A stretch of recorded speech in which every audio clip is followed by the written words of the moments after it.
Had an oil theft before. Yes. Nope, this is the third time for my office in the last 2 years. So we are taking steps to get a lock. I think we're probably going to fence it in and maybe do some surveillance or something, and some additional lighting in the back. My tank is not visible from the road, so. Okay, well, my next question is, why did it take a third, 3 times before you guys are taking preventative? We've taken some other preventative measures, just apparently it seems to be an easy target because it's not out in the open and it's not heavily populated back there, or there's not a lot of foot traffic back there, and this isn't the first time for the Masonic Lodge either. And they've taken some other steps too, but it just seems to be, for some reason, someone or somebody's entities have decided it's easy. So we're going to try to make it not easy for them. Yes, sir. About copper theft. The guys who were doing the renovations on the St. Mary's Star City Hall mentioned the fact that they actually experienced copper theft from air conditioning units. Yes. I mean, they got like these bright lights all around. I'm not sure they got anything. I think it was an attempted, if I'm not mistaken. I remember hearing about that. It was like maybe you called the police anytime you see somebody. Well, and that's the last thing I was going to close with is Officer Elliott, and I think Officer Riffle and every other cops officer I've had over the past 17 years preaches when they get up here, if you see something suspicious or something that doesn't look quite right, it doesn't matter. Just call the sheriff's office, the non-emergency 932-2222, and report it, and let them come out. Like they would say, that's what they're here for. And a lot of times, more times than none, sometimes it turns into something that, or you've prevented something from happening. So please, please, please call in anything suspicious. Karen, where is the sheriff's office located now? The sheriff's office is temporarily in the Potomac Heights Firehouse. It is not a walk-in station. There is a note up on the door that says if you need the police, please don't, try to go in the firehouse, but it tells you to call the non-emergency number, wait in your car, and they'll dispatch someone. As far as I know, they are going to be moving up to the Bryans Road Shopping Center possibly in the near future, another month or two. And but my office still has a police officer assigned to it, and they come down here regularly. So we'll still, and they're not going to change their patterns just because they're not going to be physically located in Indian Head for the time being anyway. When you say for the time being, are there plans for them to? If we can find a space in the town of Indian Head, we will get them back here, yes. Excuse me? What about the bank? The empty bank? We have no Not empty banks right actually now. Church inside the bank. Yes, ma'am. Yeah, I'm not exactly sure what the time frame is on the lease in Bryans Road, but if at any time we can get them to come back here and offer them a permanent home, then we will certainly. I know they're committed to doing that. So. Why did they leave in the first instance? Because the building had some severe mold issues. Yes, and it needed a new roof and the mold remediation and whatnot. So they were kind of forced out of there, and Potomac Heights Fire Department was kind enough to offer them some temporary space until they could find something more permanent. Yes. I think the town should do whatever it has to do to keep them in the town. I mean, this municipality don't have their own police force. I think you should build them a new building, whatever it takes to keep them in the town. Believe me, if we could, we would.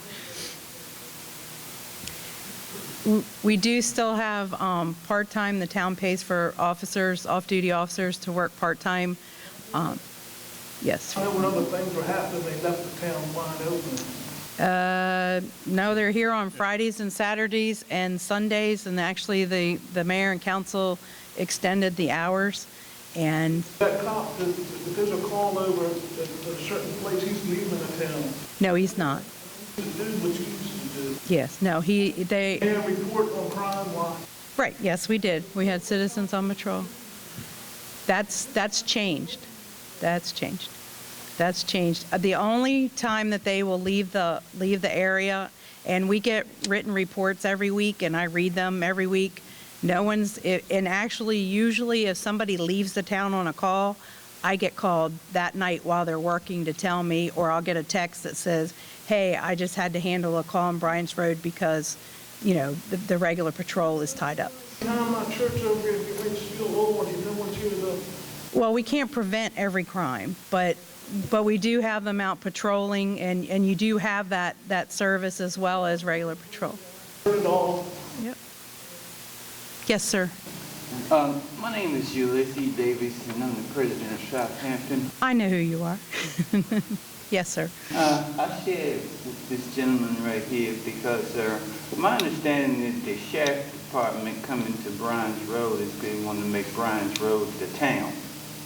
So I don't know where that leaves Indian Head. Okay. We are hoping that we can, in this new comp plan, that they will revisit that and turn Bryan's Road back to a village. So you can have the police department back, if that's the case, if that should happen. But I think that's the part of their groundwork is to put the sheriff's department in Bryan's Road because they want to make that a town. Yes, sir. Also, Sheriff Coffey said at one of President Kelly's town halls that there's only 3 officers patrolling the western half of Charles County. That changed, she said. It's, I believe it's up to 4 now on a given shift. He did add, Sheriff Coffey did add, there's 5 regular shifts here on at any given time. There's 5 shifts of squads, if you will. And he added an additional person to each. He gave us 5 extra people, 1 per squad. And now that's not a guarantee that they're always, you know, everybody's always here, but the coverage is here, and, you know, and they're just because they're moving to Bryan's Road doesn't mean that anything's going to change here as far as coverage wise. And we also have our community police officer that we've had for, it's going on 18 years now, that position, and he currently shares the office, has always shared an office with me. So he's still here. The guys come down all the time and come in my office and touch base, and they're very in tune and do an excellent job for the town. We have an excellent partnership with the sheriff's office. Okay. Getting back to a comment that Karen made about if you see something unusual, something out of place in your neighborhood, to call the sheriff's office. I have done that on a number of occasions, and the sheriffs, in my experience, have always responded. It depends a little bit, the timing of their response depends a little bit on what else is going on, what they're currently involved in, but they will show up, they do show up, and they drive around looking for whatever the situation was that I called them on. In one case, we found a neighbor 2 blocks away found their stolen car. So, and that wasn't because I thought the car was stolen. It's the person was just acting suspicious. So it helps. We can see things. If all of us are observant around our neighborhoods, we can see a lot more than one officer can see, or 2 officers can see just driving around in a random fashion. So by all means, if you see something out of place, something unusual, something that isn't normally there, call the police and let them look into it. I just want to just say, Indian Head is a town as it is, and it's not that we don't want the protection in Bryan's Road, but we see that there is a need for you guys to have it here more so than we do. And it would be belittling the people if you don't fight to get the sheriff's office back here. You know, that's one thing that you really should be trying to do. We are discussing that with the sheriff on a regular basis. I saw the sheriff this past Thursday and talked to him about it. So we're not giving up on getting the sheriffs back. We're talking to him. Yes, sir. Situation with all the businesses that are no longer occupied along 210 that are boarded up, and even the sheriff's office, for example, is boarded up. Is that something that the town does as a general rule? Every No. time someone moves out, they board it up? No, all those properties that were just currently boarded up belong to the Eli's Corporation. And for safety reasons, the matriarch, if you will, or the monarch, whatever, of the Eli's Corporation passed away earlier this year, and the family is getting the business, together and planning their future of their businesses. And for safety reasons, safety and security reasons, they boarded up their buildings. But the town does not. The town doesn't require that or demand that be done. And we're in discussion with the Eli property holders to get those buildings back into service and get them unboarded up. Right, because it gives a bad impression when you see such a thing. And even some of the other side streets. I'm a walker. I walk a lot, exercising. And there are homes around the corners in some of the streets that are no longer occupied. They're boarded up as well. They belong to Eli. They belong to the ones Eli that as you're well. talking about on Strauss Avenue. On to Eli's as well. Yes. May I speak, sir? Not everything, but much of it. There's a good little part that belongs to Joseph Eli. Well, used to belong to Joseph Eli. Then the fight became between the siblings and the in-laws about who owned said property. That dispute was settled in the courts. Now the folks who own it now, his son, is in the process of having the properties appraised to see what his next step should be. Should he tear them down? Should he repair them? That's what he's in the process of finding out right now. So what happens if they decide to tear them down?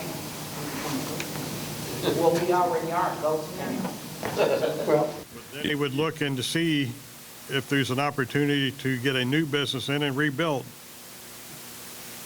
But he's not going to build a building if he can't fill it up, can't get a business into it. there was,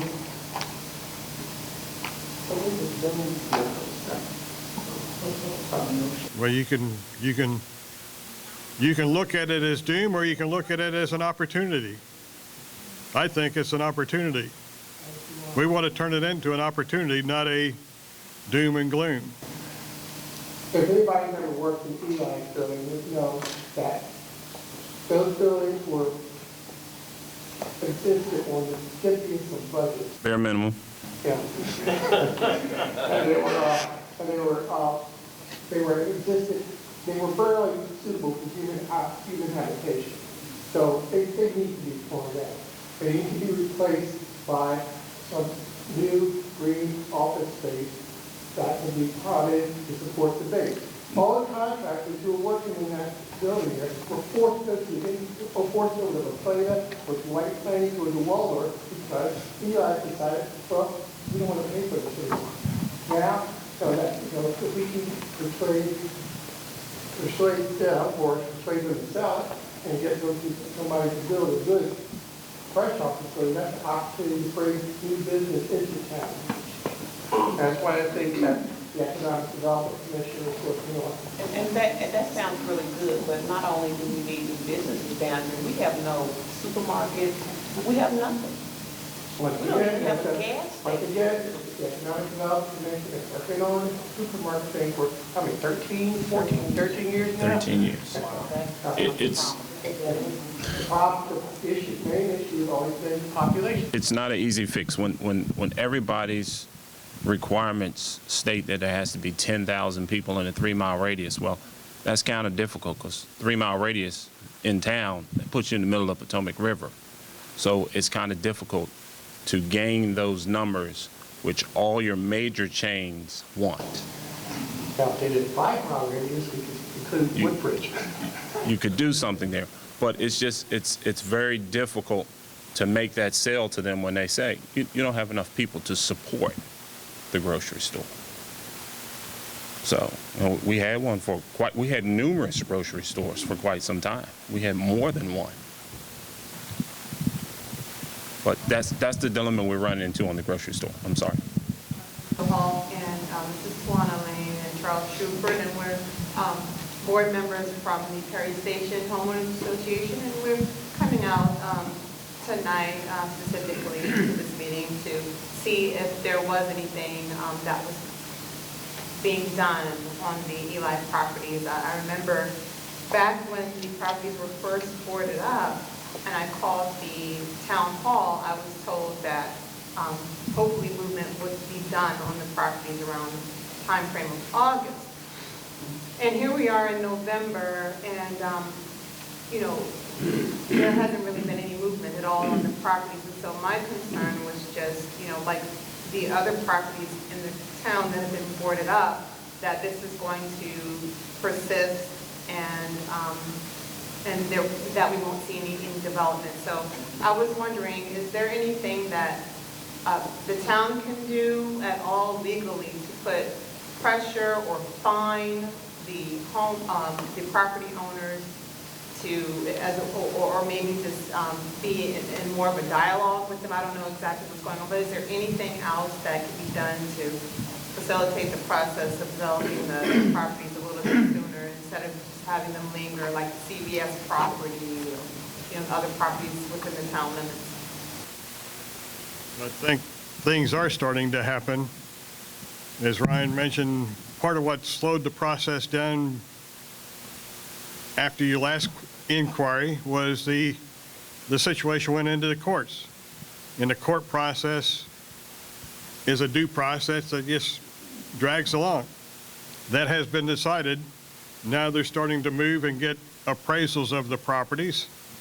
So I think they're showing signs of moving. And we're constantly in touch with their property manager, trying to get a meeting with them. I expect that meeting will happen sometime after they get the properties, all the properties appraised, and get those appraisals in hand and have a chance to go over them, digest them, evaluate them, and formulate some ideas about what they might want to do, and then come talk to us about those various ideas and get some thoughts from us. That's going to take probably weeks or months certainly rather than days or hours. Can I add on a little bit to that? The old CVS and Superfresh, Bob Johnson is now actually the listing agent on that. It took that long for him just to become the listing agent, dealing with the owner of said property. And I won't tell you what he's asking per square foot on that building, but it's ridiculous. He thinks he's downtown DC, not downtown Indian Head. But anyway, Bob Johnson is now listing those two properties. The Eli property, yes, they fought back and forth amongst themselves in the court system. Now the property is being appraised, so they are taking the necessary steps for that. Another issue you're going to have is you got to wait for Mark to get back into the country. Right now he's in Israel, so you still got to wait on him to get back because he is the final decision maker on that bunch. His name is Mark. He's the actual new owner now. It's the son. You're talking about the court system.